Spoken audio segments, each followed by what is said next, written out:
And it was great because that was the time. That was when Cabo basically was at its low season, and here at that time, the high season was like the 15th of July to the 15th of September. It was like somebody turned on a faucet, turned off a faucet, and that was tourism was 60 days. Yeah. And now it's 365 days a year, which is, the valley's just on fire, obviously. So we did 2.5 months the first year. I went to everything was used. I went to secondhand stores. I found tables and chairs and old doors, and we built the original fire line and bought a bunch of old, used refrigeration. And for me, it was cool because the first year it didn't really have to be a business. Cabo was okay. Yeah. So it was like paid vacation, hang out in the vineyard, and then I liked it a lot. Yeah, a lot. I'm sure you did. And went back to Cabo, and it was really difficult to get Cabo going again, and it was just frustrating. And then the second year, I said, no, we're going to open earlier. So second year, we did 6 months. And then it became even more difficult to leave. And at the end of the 6 months, I said, you know what? Fuck it. Went back, closed the restaurant in Cabo.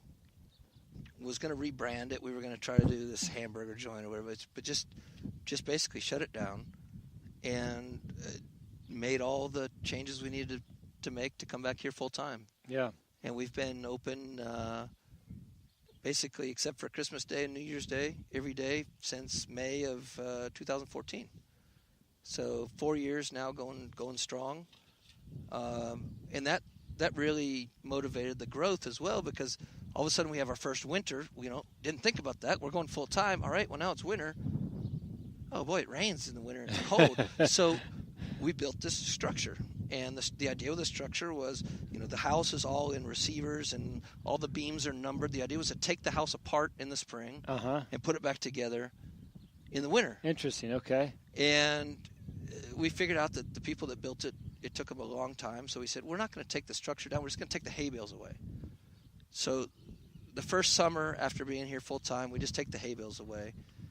And then eventually we made the house bigger. And then eventually we mudded the whole thing. And then we said, this is way too much work to destroy every year. Yeah. So we're just going to leave it. And that's sort of how the growth has been. Everything has been, I did not envision this, what we have today, in July of 2012.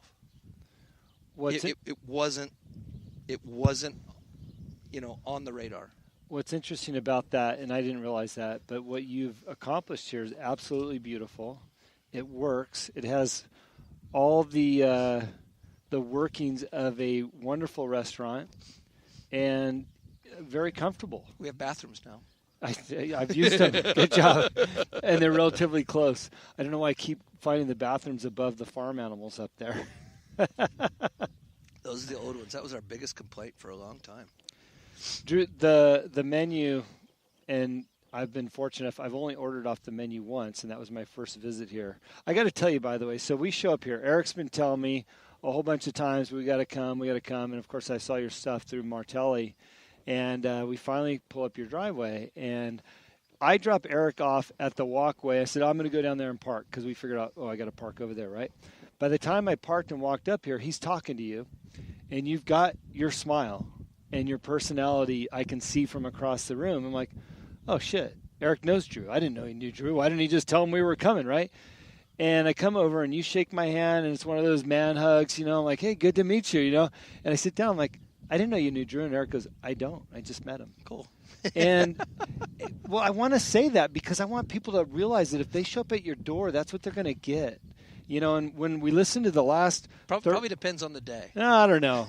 You've been pretty consistent. One moment, one day you're a little off, and I think there are some employees not here. But, the point is, Drew, I listened to your story about being in Europe and all these people that you work for and your status and what you've accomplished in your life. And to be the kind of person that I can walk in the restaurant for the first time and feel like I'm at home, I want people to know that because that's what Baja's about, and I know that that's what you're about. Yeah, it's where we are today. When I look around, first of all, it's my favorite office I've ever had. How could it not be? It's sort of like working on a boat, which I really enjoyed. if it gets just a little too stressful, you just kind of walk over to the gunnel and look at the water. In this case, you just walk away from the grill and just look at the mountains and the vineyard. Sometimes in life it's a lot easier to, as you go through life and go through travels, sometimes it's easier to identify what you don't want as opposed to necessarily identify what you do want. Yeah. And I think that's what,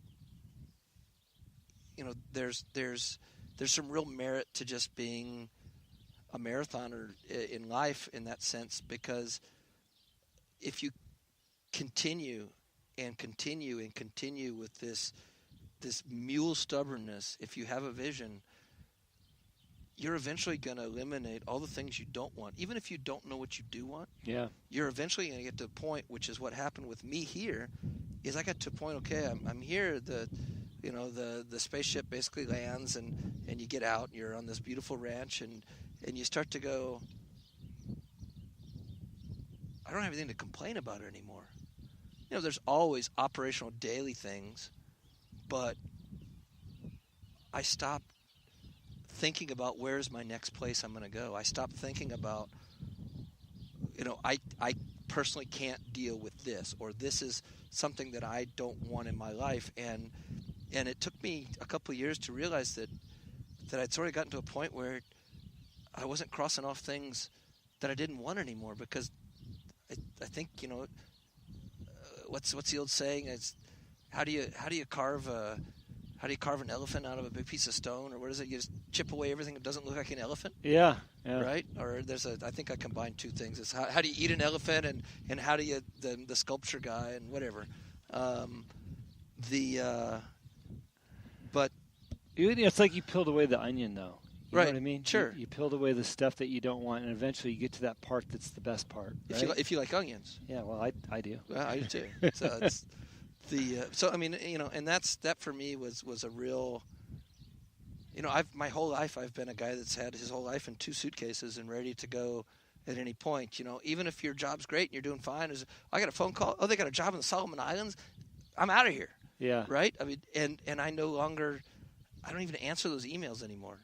I don't even take those phone calls anymore. And for me, that's a huge step in my life. Either it means I'm getting old, because I don't think so, because now I found other outlets for my scatteredness, like off-road racing and fishing and a new child.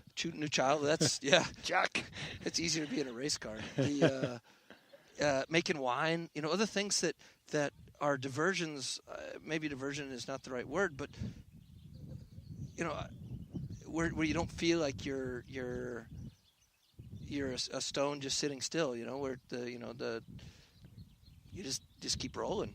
And I think that's something really, really special about this place, which is Guadalupe Valley. And I've heard similar stories from a lot of my friends and colleagues who live here. And there's something about this place that does that to people. Well, I think we could probably do a whole show on Baja and how it makes you feel. I think you could do a whole series. Oh, for sure. Yeah. But, we're actually launching another show called Baja Sessions to capture some of that. Before we wrap this show up, I've got 2 more things for you that I'd like to know about. Well, one I want to know about, one I want to talk about. Your menu. You talked about everything being over the fire here. Right. Natural resources. Well, not everything. We do a lot of cold things too. But when we cook with fire. Of course, right? But I think your menu is incredible, and I chuckle to myself when I'm not here. The last time I was here, you said, "Oh, sorry, I made another steak for you. Next time I'll do something different." I'm like, no, keep making a steak. It's incredible what you've done. Can you just tell us about your menu briefly? Sure. I know it's special, and you have some specialties. So it's obviously. The access we have to ingredients it's not something that I just walked in here and had access to all the ingredients. So over the course of the last 6 years, we've created relationships with farmers, with ranchers, with fishermen, with winemakers, with mezcal distillers, with anything that we serve. We know. It's really important for me to understand the source, know the people that produce it, and feel good about their processes, and that I feel good enough about it that I can share that with somebody. My philosophies and principles about responsibility and local consumption and sustainability are strong enough that even if it's a phenomenal project, if there's something that I don't agree with, I'm not going to serve it. Yeah. So the products that we have, we know the guy that makes the cheese. The quail, you can see the farm. The quail farm is basically straight across the valley from where we're sitting here. We raise sheep. We have cattle here on the farm, on the ranch. We have laying hens. We keep bees. We make olive oil, not to mention the wines. So you start. We have a 5-acre farm that's our restaurant farm, and we've actually now added 2 sort of satellite farms because we've gotten to a point where one is not enough. We've had some success. Well, it's just and so we want to keep it real, and we want to keep it in the same principle. So we just instead of but we want to continue to control the processes. Yeah. So another beautiful thing about Guadalupe Valley is we're 15 minutes from Ensenada, which is one of the most important seafood ports in all of Mexico. Mm-hmm. So between aquaculture and wild-caught fish and shellfish, we only serve fish and shellfish from the Baja Peninsula, nothing from any other parts of Mexico. Our salt is from San Felipe. It's just really, as close to 0 kilometers we can possibly make it. Yeah. And we change the menu, 4 or 5 times a year. And the tasting menu changes every day in some form. And it's really just a celebration of what Northern Baja is, what Guadalupe Valley is. And for me, we're not celebrating ourselves. We're celebrating the grower. We're celebrating the rancher. We're celebrating the fisherman. We're honoring and celebrating the ingredient, which is really the most important thing for me. I'm not a chef. I'm an ingredient facilitator. Mm-hmm. Interesting. And my only job is to find the best ones out there and not fuck them up before I serve it to you. Yeah. Well, right? I mean, hasn't happened yet. That's basically my job. Well, I would say, I've already said I haven't had a bad meal here. I've appreciated everything that you've done. I brought a lot of guests here that I cared about the impression that was made, and everybody walked away going, wow, that was incredible. I feel like I need to come back. Hopefully you'll have me back to talk some more about some of the stuff you're doing. I have actually... Every day from 4 to 4:30. Well, you provided us with plenty of wine. Again, another topic that we can discuss another day is we both have a passion for off-road, and you're in one of the best places in the world to go play in the desert. Totally. Like you said, on the other side of the mountain. Builtwell has been a good friend and partner of ours in our race world, and they sent me with some stuff for you. We were hoping to race together earlier this year, and that didn't work out. It's going to happen. We'll do it next year, but they've got some great gloves, if you're familiar with Builtwell. Right on. You saw a T-shirt of mine about Mañana Fabrication. Yeah, those are cool. So I've got a whole bag of T-shirts and stuff from Builtwell. Thank you. And I've talked a lot about you to Bill over at Builtwell and told him how great things are here, and hopefully you stop by. And he wanted you to enjoy these items. Right on. Thank you. Thanks for always taking care of us. And I really hope that people take the time to not only listen to this show, but understand where you're coming from as a chef and as a restaurateur here in the Valley, and really what this is all about, because you can miss, I think I've missed some of this when I've even enjoyed a meal. Hearing your backstory, the next meal I have here is going to be completely different, because I'm going to think about you being that deliverer of the ingredient instead of the chef, right? I mean, it's incredible what you do. Thank you. Thank you. Come visit us here in Guadalupe Valley when you get a chance. If it's available, drink Mexican wine. Visit the valley. It's an easy, quick drive from Southern California. Literally, to get to our place, it's 2 turns. You go straight I-5 south, you turn left on Mexico 3, you turn right into the ranch. I mean, it's that easy. But don't just come to us. Come to the valley. Visit what the valley has to offer and experience the wines that are here. It's really an amazing place, and I like nothing more than to share it with people. and that shows every time I've been here. Drew, if somebody wants to come to the restaurant, do they